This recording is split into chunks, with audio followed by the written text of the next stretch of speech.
बढ्दो जनसङ्ख्यालाई खाद्यान्न परिपूर्ति गर्न अत्याधिक मात्रामा कृषि रसायनहरूको प्रयोग तथा उपभोक्ताहरूको खाद्य स्वच्छतामा जनचेतनाको कमीले नेपाली बजारमा अधिकांश कृषिजन्य वस्तुहरूमा रसायनको अवशेष मात्रा हदभन्दा बढी भएको तथ्यहरूले देखाउँछ। अर्कोतर्फ खेती गरिएका जमिनमा उत्पादन बढाउने अभिप्रायले कृषकहरूले जथाभावी मात्रामा रासायनिक मल तथा विषादीको प्रयोग हाल प्रमुख चुनौतीका विषयहरू बनेका छन्। आयातित विषादी मध्ये 85% तरकारीमा प्रयोग हुने गरेको छ। त्यही तरकारी हरेक छाक नेपालीका भान्सामा पाक्छ। सरकारले अर्गानिक खेती प्रवर्धन गर्ने लक्ष्य राखेको छ, तर बाली नालीमा विषादी प्रयोग दर बढ्दै गएको छ। प्लान्ट क्वारेन्टाइन एवं विषादी व्यवस्थापन केन्द्रका अनुसार वार्षिक 75 करोड रकम विषादी खरिदमा बाहिरिने गरेको छ।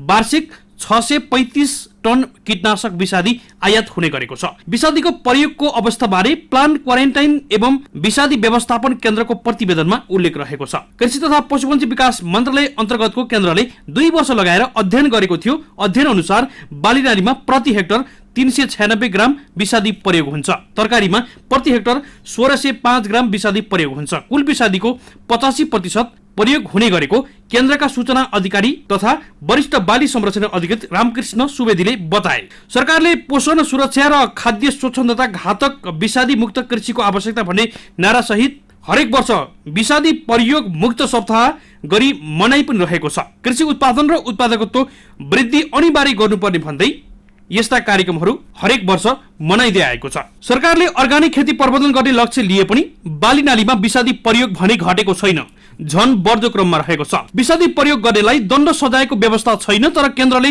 विषादी व्यवस्थापनमा अनुगमन, सचेतीकरण, दर्ता प्रक्रिया र बिक्री वितरणमा नियमन गर्दै आएको समेत केन्द्रका सूचना अधिकृत रामकृष्ण सुवेदीले बताए। सर्वोच्च अदालतले तरकारीमा जथाभावी कीटनाशक औषधि प्रयोग गर्ने तथा यस्तो तरकारी उपभोक्ताका पुर्याउने कार्यमा तत्काल रोक लगाउन 2074 साल माघ 16 गते परमादेश जारी गरेको थियो, तर कार्यान्वयन भने भएको छैन। उपभोक्ता अधिकार ऐन 2054 ले उपभोक्ताले विषादी रहित खाना खान पाउने अधिकार प्रदान गरेको छ। खाद्य प्रविधि तथा गुण नियन्त्रण विभागको पछिल्लो अध्ययनले 12% खाद्य सामग्रीमा प्रतिबन्धित विषादीको मात्रा बढी फेला पारेको थियो। कालीमाटी फलफूल तथा तरकारी बजार सहित अन्य 7 स्थानमा विषादी अन्वेषण हुँदै आएको छ। कालीमाटीमा दैनिक 8 वटा नमुना परीक्षण गरी विषादीको मात्रा बढी भएका तरकारी नष्ट गर्न लगाउँदै पनि आइएको छ।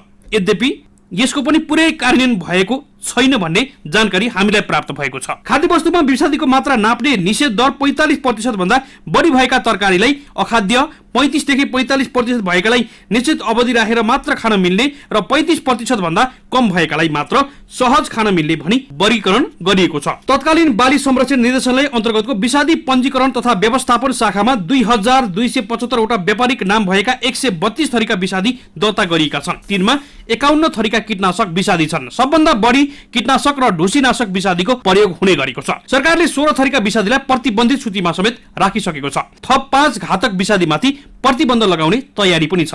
गत वर्ष कीटनाशक विषादी 169 टन, रोगनाशक 347 टन, झारनाशक 105 टन र अन्य 14 टन आयात भएको केन्द्रको तथ्याङ्क छ। पछिल्लो 5 वर्षमा 11 अर्ब रुपैयाँको आयात भएको देखिन्छ। विषादी प्रयोगले तत्कालीन रूपमा मूर्छा पार्ने, झाडा पखाला लाग्ने, कम्पन, दृष्टि कमजोर तथा मृत्यु हुने असर गर्छ। अन्धपना, क्यान्सर, ट्युमर, नपुंसकता, बाँझोपन, विकृत बच्चाको जन्म, विभिन्न अङ्गमा असर, नशा सम्बन्धी समस्या र समस्या दीर्घकालीन रूपमा पनि ल्याउने गर्दछ। विश्वमा प्रत्येक वर्ष 4 करोडमा विषादीले असर पुर्याउने गरेको अध्ययनले पाइएको छ। विषादीकै कारण वार्षिक करिब 3,55,000 र एक दिनमा करिब 700 व्यक्तिको मृत्यु हुने गरेको दावी समेत अध्ययनले गरेको छ। देशमा प्राङ्गारिक कृषिको विकासका लागि पर्याप्त कानुन आधार हुँदा हुँदै पनि संरचनागत आधार तथा कृषि योग्य जमिनको खण्डीकरणले उक्त क्षेत्रको वृद्धि विकासमा आशातीत प्रगति भने हुन सकिरहेको छैन। राष्ट्रको भू उपयोग नीति 2072 जारी गरिएको भए तापनि कृषि योग्य जमिनको खण्डीकरण रोक्नलाई ठोस कानुनी आधार सहित संशोधन गर्नुपर्ने आवश्यकता देखिन्छ।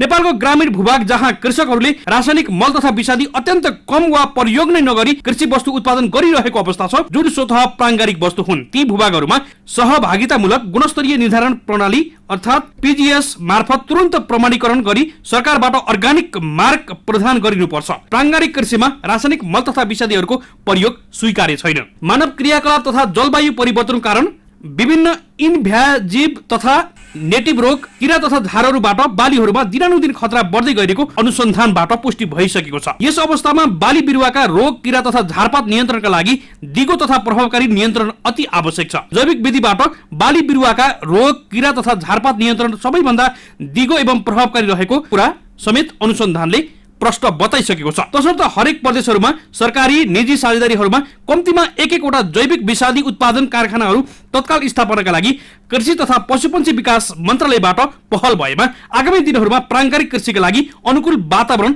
निर्माण हुने देखिन्छ। यसैगरी जैविक नियन्त्रण विधि अवलम्बनका लागि जैविक अनुसन्धान अपरिहार्य छ र यो अत्यन्त खर्चिलो तथा लामो प्रक्रिया भएकाले सरकारी स्तरबाटै बजेट व्यवस्था गरी अनुसन्धानमा जोड दिनु आवश्यक छ। यसैगरी रासायनिक मलको विकल्पमा प्राङ्गारिक मल कारखानाहरू स्थापना गरी ती कारखानाहरूको गुणस्तर निगरानी तथा प्रोडक्ट अर्थात उत्पादन चेक जाँच आवश्यक छ। नेपालको माटोमा प्राङ्गारिक पदार्थ दिनानुदिन घट्दो क्रममा रहेको तथ्याङ्कहरूले देखाइरहेको छ। यही दरले नेपालको माटोमा भएको प्राङ्गारिक पदार्थको मात्रा घट्दो क्रममा जाने हो भने नेपालमा प्राङ्गारिक कृषिको कल्पना समेत गर्न सकिँदैन। त्यसैले दिगो माटो व्यवस्थापनका लागि नीतिगत कार्यक्रमहरूको पनि आवश्यकता देखिन्छ। विश्व कृषि तथा खाद्य संगठनको सन् 2011 को प्रतिवेदन अनुसार नेपालको प्राङ्गारिक कृषिको तथ्याङ्क नै परिमार्जन नभएको भनी उल्लेख भएको हुँदा तत्काल प्राङ्गारिक कृषिको तथ्याङ्क व्यवस्थापन गर्नु आजको प्रमुख आवश्यकता हो। प्राङ्गारिक कृषि आस्था र विश्वासमा टिकेको छ। उत्पादित वस्तु प्राङ्गारिक नै हो भने उपभोक्तालाई विश्वस्त तुल्याउनका लागि मान्यता प्राप्त लोगो देखिने गरी अर्गानिक वस्तुहरू बजारमा उपलब्ध भएमा बजारको आकार पनि वृद्धि हुने स्वतः देखिन्छ। त्यसका लागि प्राङ्गारिक कृषि बजार पूर्वाधार अपरिहार्य छ। सरकारकै पहलमा अधिकतम प्राङ्गारिक कृषि उपजहरूको खपत देशका घना बस्ती भएका शहरहरूमा अर्गानिक वस्तु बजारहरू स्थापना गरिएमा उत्पादक र उपभोक्ता बीच सहज किनबेच हुन गई देशमा प्रतिफलमुखी प्राङ्गारिक खेतीको सुरुवात हुने अवश्य आधार देखिन्छ। विभिन्न विज्ञहरूको सहयोगमा असीम सापकोटाको रिपोर्ट।